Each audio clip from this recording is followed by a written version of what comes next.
Araw-araw na mga salita ng Diyos. Ang kabuuan ng aking plano sa pamamahala, isang plano na sumasaklaw ng 6,000 taon, ay binubuo ng 3 yugto o 3 kapanahunan.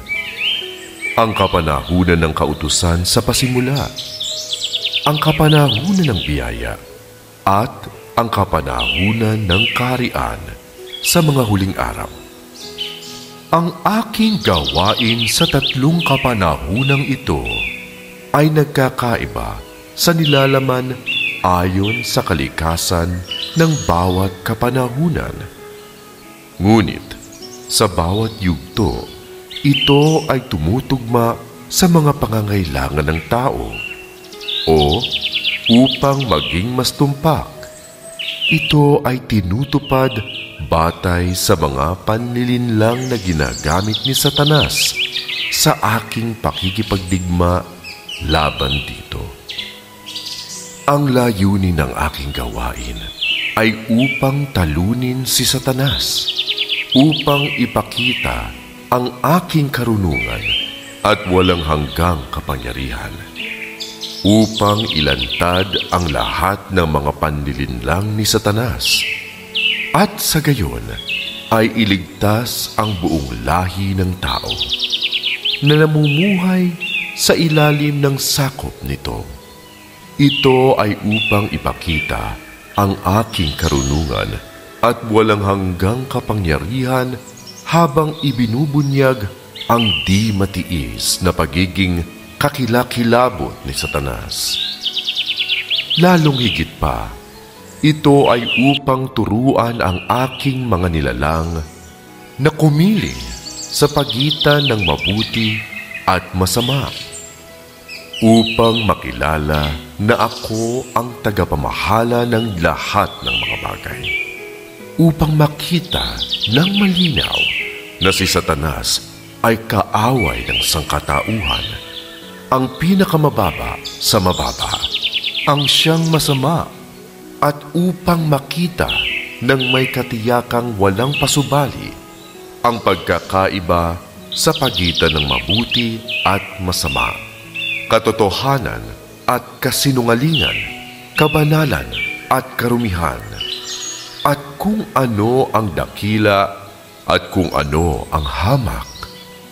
Sa ganitong paraan, ang mangmang na sangkatauhan ay makakayang maging saksi sa akin na hindi ako tumitiwali ng sangkatauhan at tanging ako lamang ang Panginoon ng sangnilikha, ang makapagliligtas sa sangkatauhan, ang makapagbibigay sa tao ng mga bagay na ikasisiya nila, at kanilang malalaman na ako ang tagapamahala ng lahat ng mga bagay, at si Satanas ay isa lamang sa aking mga nilikha, at nang naglaon ay kumalaban sa akin.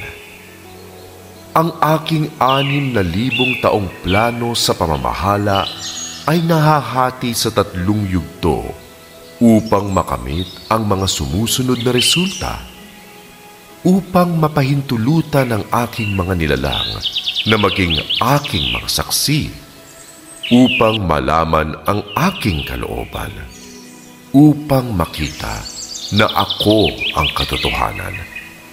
Kaya, sa panahon ng unang yugto ng gawain sa aking 6,000 taong plano sa pamamahala, ginawa ko ang gawain ng kautusan, na siyang gawain kung saan pinangunahan ni Jehovah ang kanyang bayan. Ang 2 yugto ay pagsimula sa gawain ng kapanahunan ng biyaya sa mga nayon ng Judea. Si Jesus ang kumakatawan sa lahat ng mga gawain sa kapanahunan ng biyaya. Siya ay nagkatawang tao at ipinako sa krus, at kanya rin pinasinayaan ang kapanahunan ng biyaya. Siya ay ipinako sa krus upang tapusin ang gawain ng pagtubos, upang wakasan ang kapanahunan ng kautusan at pasimulan ang kapanahunan ng biyaya. At kung kaya siya ay tinawag na kataas-taasang pinuno, ang alay para sa kasalanan, ang manunubos. Kaya ang gawain ni Jesus ay naiba sa nilalaman mula sa gawain ni Jehovah, kahit magkapareho ang mga iyon ng prinsipyo. Inumpisahan ni Jehovah ang kapanahunan ng kautusan. Itinatag ang punong himpilan. Iyan ay ang dakong pinagmulan ng kanyang gawain sa lupa at nagpalabas ng mga kautusan. Ang mga ito ay dalawa sa kanyang mga naisakatuparan na kumakatawan sa kapanahunan ng kautusan. Ang gawain na tinupad ni Jesus sa kapanahunan ng biyaya ay hindi upang magpalabas ng mga utos, kundi upang isakatuparan ang mga utos. Sa gayon ay inihahatid ang kapanahunan ng biyaya at tinatapos ang kapanahunan ng kautusan na tumagal ng 2,000 taon. Siya ang tagatuklas na dumating upang pasimulan ang kapanahunan ng biyaya. Datapwat ang pagtubos ang pangunahing bahagi ng kanyang gawain.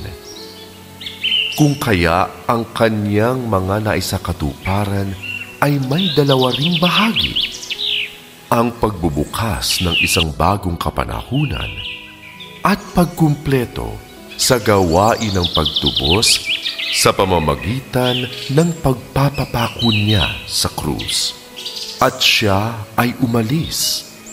Sa puntong ito, dumating sa katapusan ang kapanahunan ng kautusan at pumasok ang sangkatauhan sa kapanahunan ng biyaya.